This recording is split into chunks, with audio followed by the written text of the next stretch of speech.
নমস্কার বন্ধুরা, তোমরা সবাই কেমন আছো? আমরা খুব ভালো আছি। আমার একটা নতুন ভিডিওতে তোমাদের সবাইকে স্বাগত।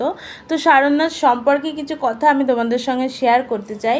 এই যে বড় স্তূপটাকে দেখতে পাচ্ছ, এটাকে বলা হয় ধার্মিক স্তূপ বা স্তূপা।